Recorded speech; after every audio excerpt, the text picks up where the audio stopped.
This is a supplement to the Ball series.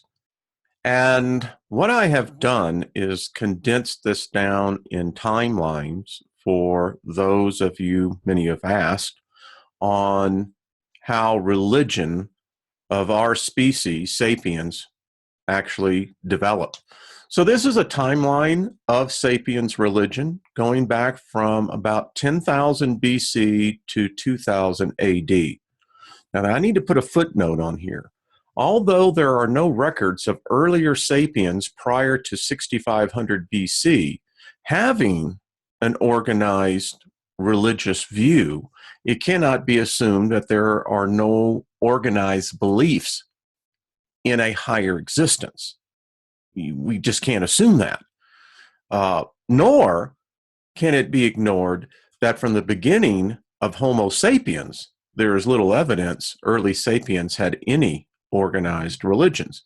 And there can be a number of reasons for that. The advent of learning how to vocalize communication, the ability for imagination. The thing is that we just don't have any records of a time prior to the Sumerians.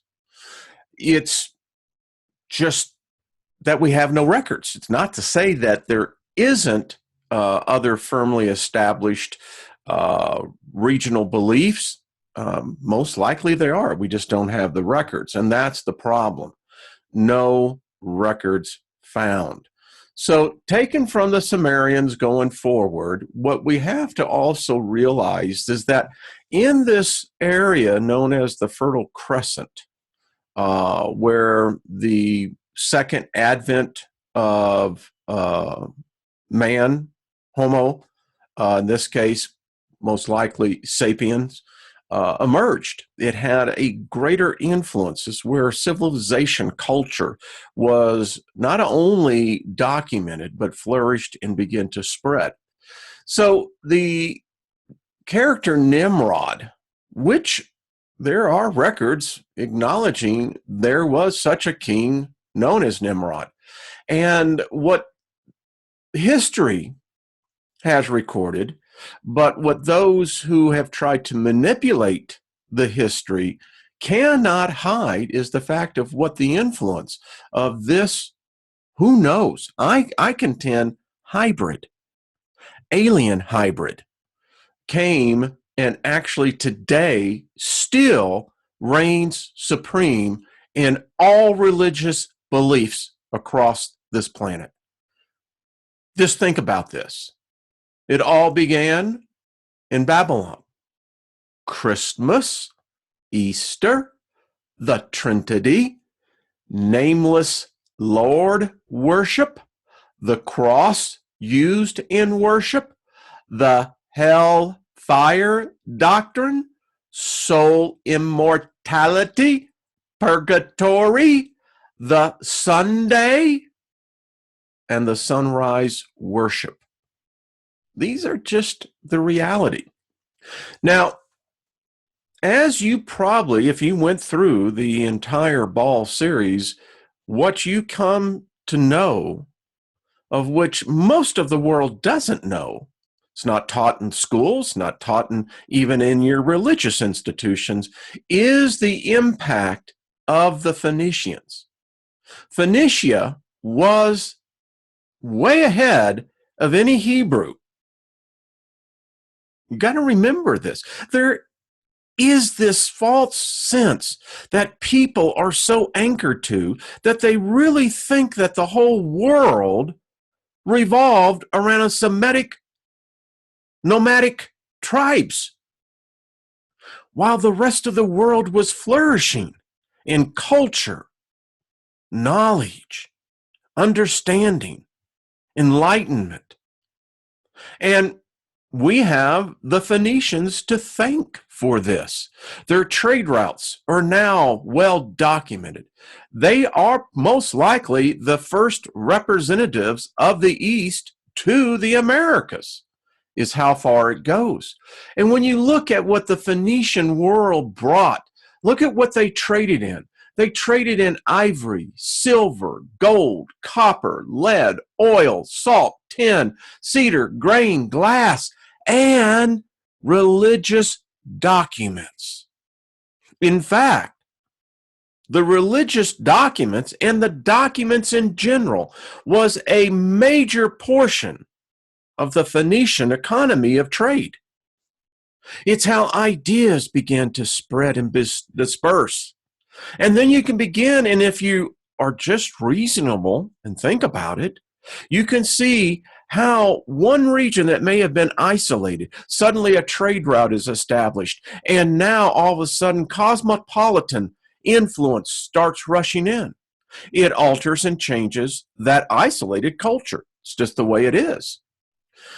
The evolution of ritual from the Phoenicians to the Christians cover more than 2,000 years and is greatly intertwined with the history of the Jews and their mostly, and history's got this, failed history as a people in the world of the ancient and classical politics. We got this crazy idea is that when you somehow are being first initiated into the rite of that religion, that you begin to lose all cognitive thought process of questioning what it is you in fact are being taught. You accept it as gospel. Yeah, the God spell. And what you're not understanding is that you have this centralized idea that there's somehow this, Semitic group of people here that are somehow ignoring the rest of the world, but everyone seems to be focused in on their culture and their God. Now, the people who became the Jews had multiple responses to the repeated historical failures. They had to. The remnants of the Jewish faith at each point of failure created responses, at times clinging to old beliefs. It's what happens when there is evolution of thought. Even our species is evolving. So you want to hold on to the past, but we all know that those who hold on to the past will be run over by the present. This resulted in multiple forms of Judaism, some modernized, some deeply traditional. We see that today, which helped to create this bridge to the development of Christianity. In short, this is how Baalism influenced the new religion called Christianity. Again, Christianity is not Judaism. It's not Judeo anything. They stole a history, stripped it of its culture, sanitized it, monogenized it, and then spit it out as though it's some kind of brand new revelation to the Homo sapien species. History is still being discovered. As we will see from this timeline, the Phoenicians were a major and important people for much longer of a time frame than is generally recognized or had been known until recent discoveries. Isn't it odd how the future is now being much more influential in the past? Listen, if we didn't have the technology, how would we know our true past? It's that conundrum. The future is dictating our past. Their religion was mainly constant, dominating in the area of their homeland, and was spread wide over the areas by the Phoenician traders and the colonies. Cultures do that. Take a person, let's say, that was born out in West Texas, right? And never had any kind of social interaction except in that person's local town. So the person grows up, gets a job, and is now transferred to, of all places, China. And now in the biggest city in China, what do you think is going to happen? It's the same thing. The Jews during most of this time were a minor people facing defeat after defeat, and for most of their existence, they offered little to the world, folks. They didn't offer technology. They didn't offer discovery. They didn't offer culture. They took all those attributes of a great society and culture from those around them. And there is little place in history to support the stories of the Exodus and the Davidic empires as fact. Their religion was a minor player in the events of most of that region in the time. In fact, if the real history was taught, and then it would basically crumble the religions, you would find out that these people were, how shall we say, fickle about what they in fact did believe. For over 1,000 years, by the way, now we move into modern time, there was no Bible officially. The first Bible did not have the Old Testament. Did you know that? Great debate. Hundreds of years. They kept finding themselves painted into a box because any person who was diligent, studious, would begin to find the cracks in the structure. All there was the Latin Vulgate. And if you watch the Ball series, you know who Jerome was. You know how badly he messed this up. And look at the date, folks, 382. That's the 4th century. No Bible. None. So explain to me exactly how this new born religion became. Well, they had plenty of time to do it. Here's the thing. The Bible is not as old as some believe. 1,000 years to develop. I just showed you. 382. And we know that this would be called the Rome period to 340 AD. It was the Catholic Church. That is Christianity. Now, there is a great schism in 1514 called the Great Divide. Another religion was born out of a religion, just like it's been done for thousands and thousands and thousands of years, folks. So when we look from the time period of about 1500 to 1500 BC, organized religion is based in worship of the Great Earth Mother. And why not? You think about it. It would be the most logical thing. If the earth is the one who is feeding you, well, that's the one you're going to be much more loyal to. There is very little evidence in many locations of the concept of a sky god, or in fact of any male deity. The timeline for the Earth Mother religion denotes then its dominance in some of this area for this whole period. However, the dominance of the mother goddess began to erode starting around 6,000, 6,500 BC with the Sumerians and lasted until about 1500 BC. And you're going to find out that 1500 BC is very, very crucial.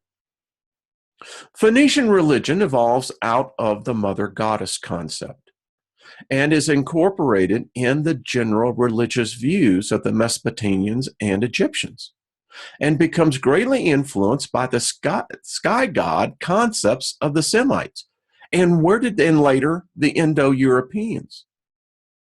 Now, where did this originate from? Well, we know where it came from. As it emerged out of Mesopotamia, Egypt, etc. The male-dominated pantheon of gods is developed, with the Great Mother still worshipped, but now in a secondary role. The key deities in the newer religions are the sun and the weather, or what some would call the storm gods. Many of the religious stories are based in agricultural events and astrological observations. Again, if your belly is full, you're going to have time to begin to look up into the stars. And those stars are responsible for how you're going to keep yourself fed. It becomes critical, and thus it's incorporated into the belief systems. The religion of Phoenicia is a major influence in the southern Mediterranean basin, dominating by North Africa, the major islands of the western Mediterranean, and half of what is now known as Spain. The influence spreads to mainland Europe, including Greece, and into what is now England, and it is possible that it very well spread into the Americas. From 3000 to 1200 BC, Phoenicia periodically under control of major influence of the Egyptians. But the thing about it is, the Egyptians were pretty smart. They knew, listen, you can conquer a people, or what you can do is enter into a contract with those people. And this is the case here. Why? Because the Phoenicians were already worldwide seafarers. And that's something the Egyptians did not have. So the clear links between the development also of the Greek culture to Phoenician influence. Think about this. The founder of Thebes, Chadamas, is a Phoenician prince. The Greek developed and adapted Phoenician pantheon with new names. And this is how it's done all over our history. There has once been said that there is no such thing as an original idea, just merely a regurgitation of the original thought. That could be very well be true. All right, so things begin to change right around this period. Remember what I told you about the 1500 BC? There is a lot of change happening in the world at this point.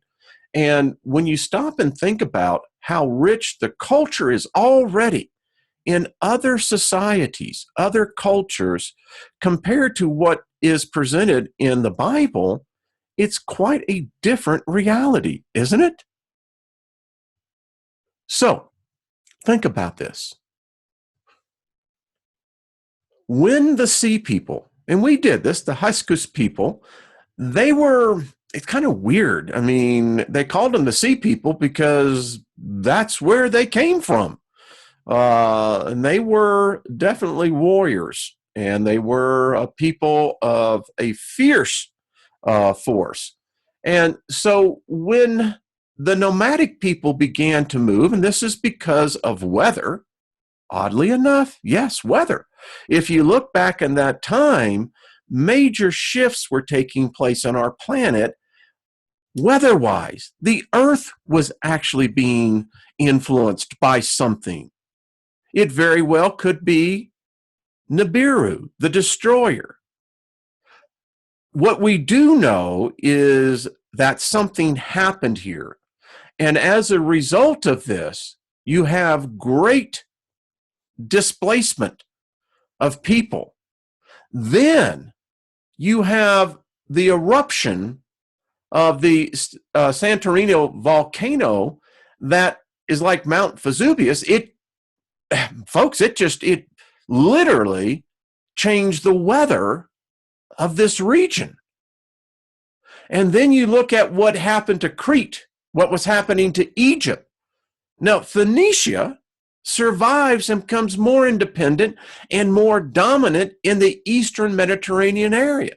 They become almost completely dominant in all Mediterranean trade. Folks, this was a cartel. This was the original cartel. Folks, they dominated it. And he who dominates the trade is going to be at the top of the food chain. That means in cultural, societal, and religious and politics. This is all documented. So how does this continue on? Well, as we continue to see the influence, and here you can see again, remember, what are they trading in? Look at this. And just put it in today's economics. Just think if one nation controlled the seas, controlled all the seaports, And no matter what you are, no matter how big you are, whatever you're producing, you're going to be dependent on them. They knew this. Now, in the highlands of what is now known as the Holy Lands, a small and unimportant area of the Phoenician influence, the cult of Yahweh, modeled greatly on the Phoenician religion, develops. People don't really want to accept this reality, but it is reality. It's how ideas, myths, legends, beliefs evolved. And remember, folks, trade is power. Look at this. The influence on that time period is remarkable. It's even more remarkable how it's also so ignored. Internal struggles between the Yahweh cultists leads to a disunity and a great internal struggles in what was the southern area dominated by the Phoenicians or the Canaanites. Yeah. Know those folks? Yeah. We know what happened to them. Religious struggles concern mainly the role of Yahweh. It's the same thing the Christian religion had. They had to find a God. I mean, they didn't have one.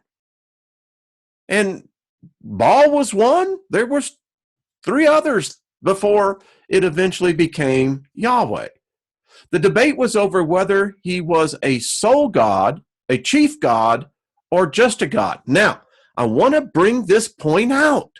Go and read your first 3 books of Genesis.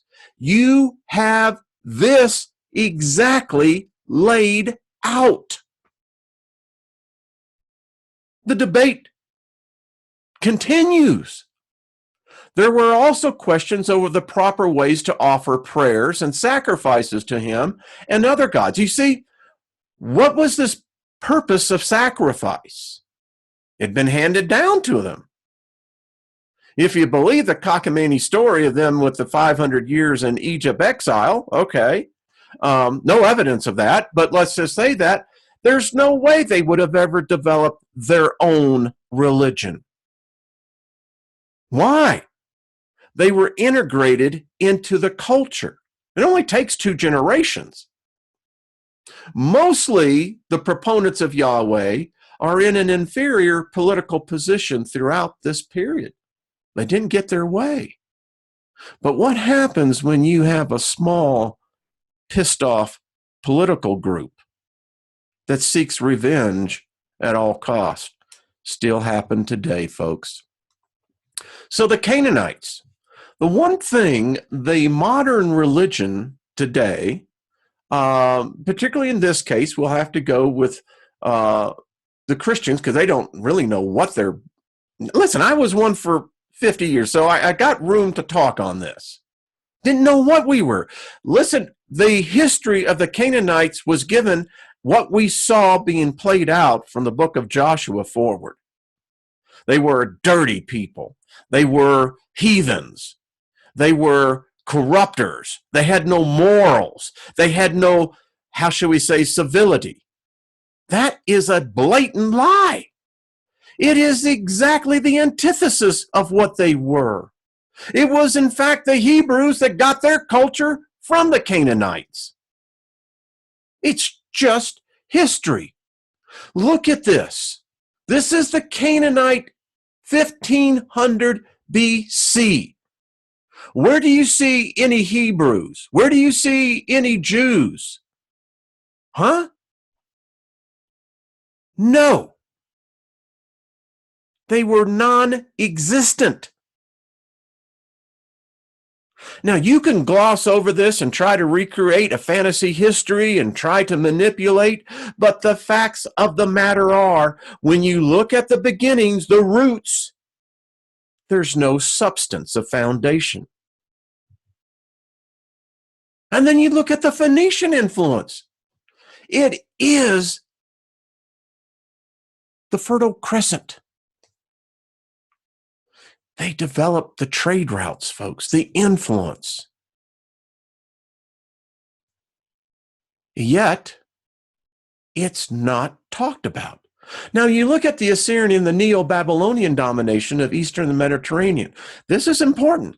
Phoenicia is attacked often from these two with major defeats, but manages to stave off complete domination by the new powers. Why? Because the Phoenicians were smart. They developed their western flank to the same or greater degree as their eastern flank. And when the eastern side began to take erosion through these incursions, it was the western flank that prospered. So Phoenicia creates more support for its western Mediterranean colonies as a means of escaping, if needed, from the new powers. And these guys realized it.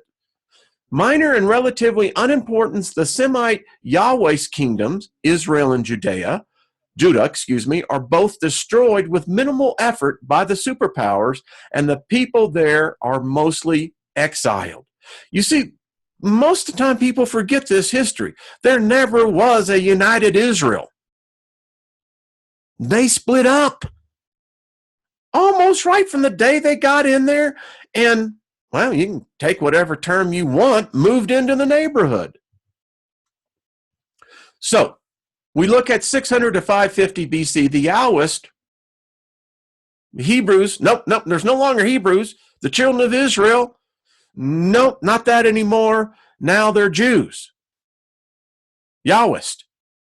They're taken over by Nebuchadnezzar, and they are marched out to Babylon, where there is a new religion created with the Yahwists as the sole God. They began to perfect it. Why? Because the God they believed in, well, seemed like he was AOL. Yeah. So the only way you can begin to rationalize this when your God doesn't manifest or doesn't, come through on the promises, well, is that you screwed up, not it. And so this is how it all began. They borrowed from the Babylonians. Rich history there. And it's evident by their books, their writings. So you look at the Babylonian Empire, right? And the deportation of the Judites. You see, folks, great kingdoms, great cultures, beliefs, all are evolving, metamorphizing. There's an amalgamation. It's like the fact is that every person you've slept with in your lifetime, just being candid here, you slept with all that person's partners. Can't get away from it. And this is why you can't get away from this history that has been rewritten and told by a culture of people that had no influence, but they're writing the story. How does that happen? So the Neo-Babylonian period, look at this. It's Assyria. Look what, and the cultures, the times that was during this period. The Babylonian Chronicles, the Chaldeans, and then even to the fall. Look what we got out of that period, that whole area. They had origins of the Sumerian writings. They didn't have probably all the tablets, but they had enough. Schools for scribes. Aramaic and Greek influence was taken from them. Poetry, music, myths, the Gilgamesh epics, the Babylonian flood myth, the biblical flood, prayers and hymns, how to pray, wisdom literature, prophecy, cuneiform, all as a result of this area. Whether it was the Mesopotamians, the Babylonians, as far back as you want to go. How far do you want to go back? Look we got records. Yet these records have not been incorporated into the major world religions of the day. And these world religions will fail, as all religions do. but at least you're getting a different take on who actually wrote history. Look at the religion.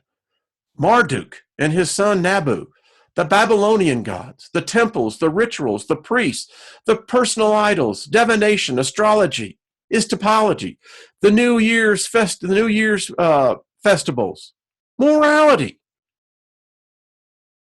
This did not come from the Hebrews, did not come from the Old Testament. Let's continue. Now, Persia dominates Eastern Mediterranean, with Phoenicia as a major ally in the Persian wars with the Greeks. I mean, the Phoenicians figured out what was going on. I mean, why, unless you have to, take sides? And if you do choose sides, you best choose wisely. So the Yahwehist cult allowed to return to Judea, to rebuild their temple, and to establish a colony of believers. Now, in the series, it was brought this out document. Less than 10% of those Jews that went into captivity returned to Judea.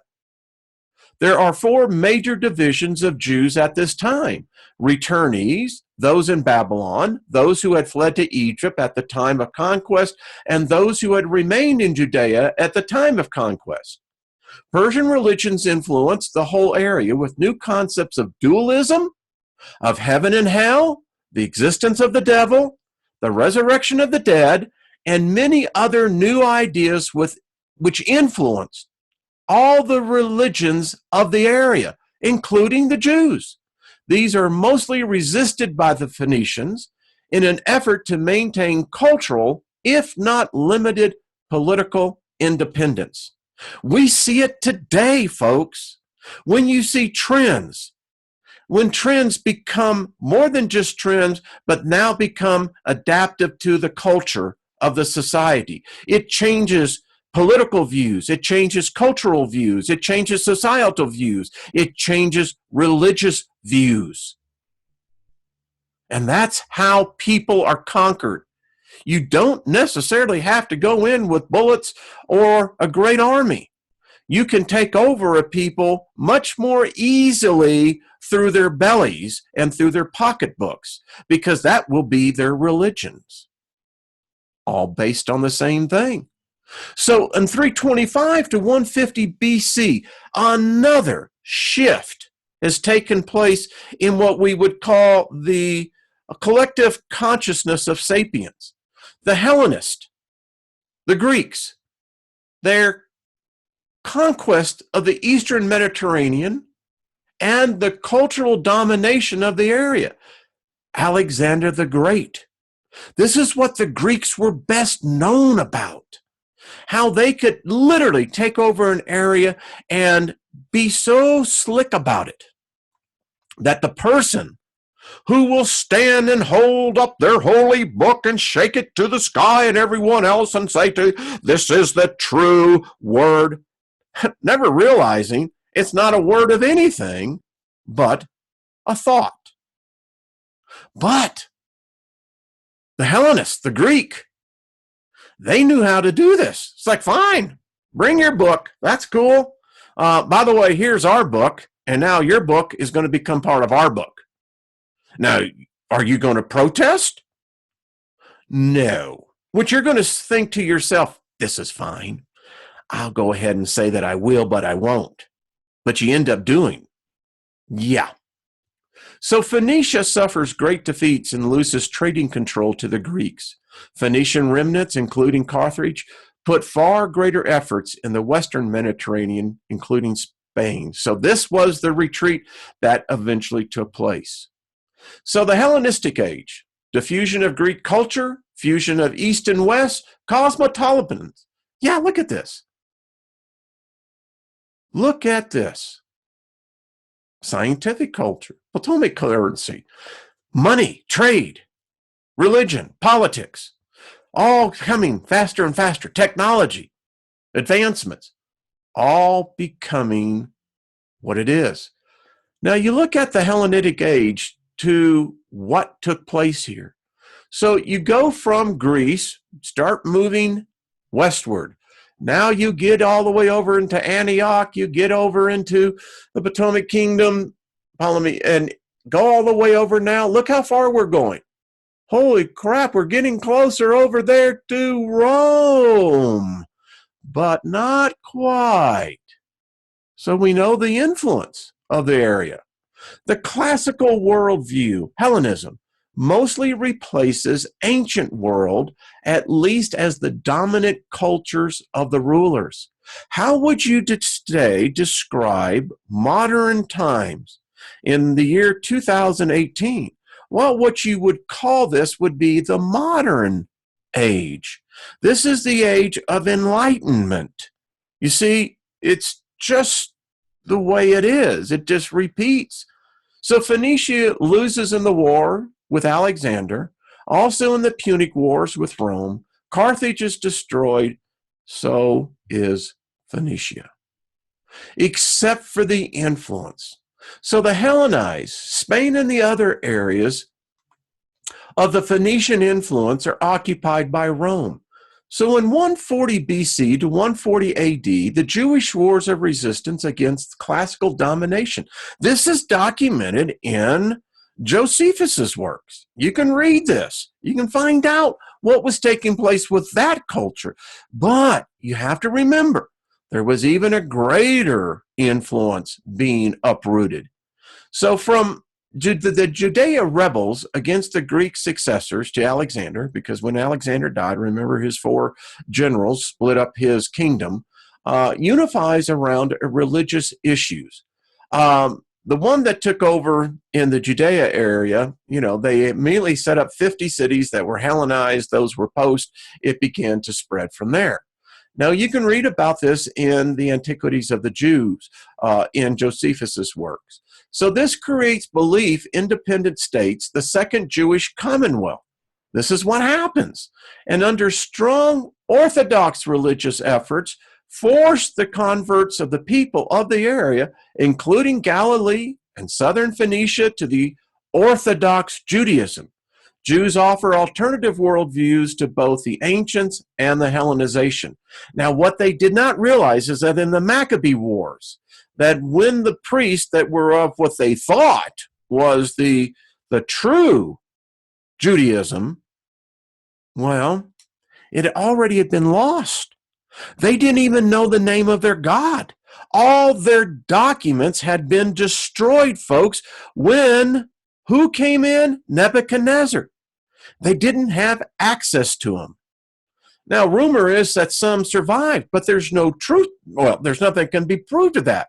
That's why we know that when they rewrote their belief systems while in exile, when those that came back had a problem with those that were there. Now, that story is played out in the book of Nehemiah. And you get the real interesting metaphors that take place in there. So from 65 BC to 65 AD, the Jewish state is under Roman control with a relative hands-off policy concerning religions. And the Romans didn't want, they were fighting a war, and it got so bad that Vespasian had to come in with a 170,000 foot soldier to the area to finally crush these people. They were costing the empire too much money and too many lives. Same thing that happens to the United States today when we see soldiers that are dying on the battlefield. So the Jews often prospered under Roman law and rule, but resented direct rule. Now, how did they get around this? The smart ones, they became Roman citizens. Why? Because that was the elitism of the day. If you were a Roman citizen, you walked around as though you were an elite, because technically you were. Different rules, different laws applied. Rome crushes a series of 3 major and a number of minor Jewish revolts and destroys Judea, the Second Temple. Rome nearly exterminates the Jews in much of the eastern Mediterranean world. The large Jewish presence in Egypt is repressed. The only other large Jewish community is in Babylonia, survives almost untouched by the Roman efforts. Well, it's a little bit too far out in the desert. But what happens? The loss in revolts eliminates the Jewish alternative as a player in the struggle between the ancient and classical worldviews. They lose out, folks. Again, ask yourself, what is this culture bringing to the world other than the belief of their God, of which they say is the only God? So from 655 BC to 650 AD is called the Byzantine period, Roman domination of Eastern Mediterranean. And look at it, folks. At its peak, this is the Roman Empire. Look at to where it dominates. And this domination, remember, changes belief systems, changes political views, and instills a culture that is yet alive today. Now, this goes all the way up to 1025 AD. Look at what's happening here, folks. This is the area of where people believe. This is the area of much of the, evangelism of Paul. Yeah. Byzantine politics. This is incorporated into modern day Christianity. Rulers saw themselves as Roman emperors and as ordained by God, your Vatican.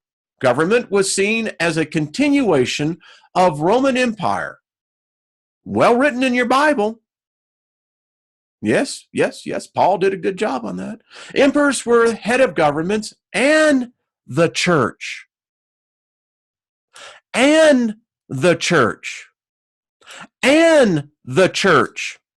Complex bureaucracies, open to all classes, but the aristocrats dominate, as they do today. Bureaucracy helped to organize empire, political, social, and economical. That's where you get your religion. Provincial governors appointed, spy systems to create loyalty, troops recruited locally and given land for services. And then, because of the heredity of how it works, military leaders suddenly become the power brokers. So in 70 AD to 650 AD, this is the period of during the time of how Christianity became a world religion. Folks, they had a lot of years to massage, to monogenize, to regurgitize, to synthesize, to politicize, to eventually roll your eyes. This is it. Christianity is merging and morphing of the ancient classical Persian and Jewish worldviews, elements of all four combined into a new unified religion for the Roman world. Extensive competition within the Christian communities, as well as strong competition from others, mainly the Baalist and the Persian-based religion, leads to a new combined religion supported by the emperors under the one emperor, one God paradigm. You can't have all these damn factions. Got to unify them. The new religion puts far more emphasis on an afterlife. Stop worrying about this life. You better pay attention to what you're doing here in order to what's going to happen to you over there. Yeah, we know. And the fate of souls. Much debate about even if we have souls than any other previous religion. It develops a major role for the devil. Got to have the devil, man. You ain't got no devil, then you ain't got no religion. Once power is obtained, Christians strongly repress classicist. The classical view, with extensive killings, burning of books, and other overt acts to eliminate the concepts of the classical world. Extensive finding internally among Christians continues, which I showed you, hundreds of years, concerning the rites and rituals of this new religion, leading to a great division and regional conflicts over point of the religion. Millions most likely died as this was fought out. Now, ringers thrown in. In 650 AD, this new religion called Islam, the Muslim invasions attempt to eliminate the classical and ancient worldviews and mainly support the worldview of the Yahwist. Because as it turned out, both these religions, in fact, all three, have a lot in common. Yes. The Iconist and Luther and other Protestantism can be seen as the response to the Islamic efforts around a return to Yahwehism. This is the Ottoman Empire. You need to understand who the Ottomans were. This is the Islamic Caliphate. Folks, we still are living under the result of this empire. You don't think it didn't have an influence on Christianity and every other religion? Sure it did. So from 650 to 1492, reduced Christian worldview is mostly devoid of knowledge for hundreds of years. Attempting to fend off Muslim, Vikings, Mongols, and a host of other people, the church often invokes God's wrath through the use of forced conformity and disallowing any thought not represented as good in the Bible. Remember, for nearly and over 1,000 years, the public, the masses, were not allowed to interpret, to read, to think. They were told what morality was, and if disobeyed, they paid a price. I hope you found this study to be enlightening, that it spurs you on to look for yourself. But whatever you do, before you commit your life to a path, make sure you have all the facts and not merely an interpretation.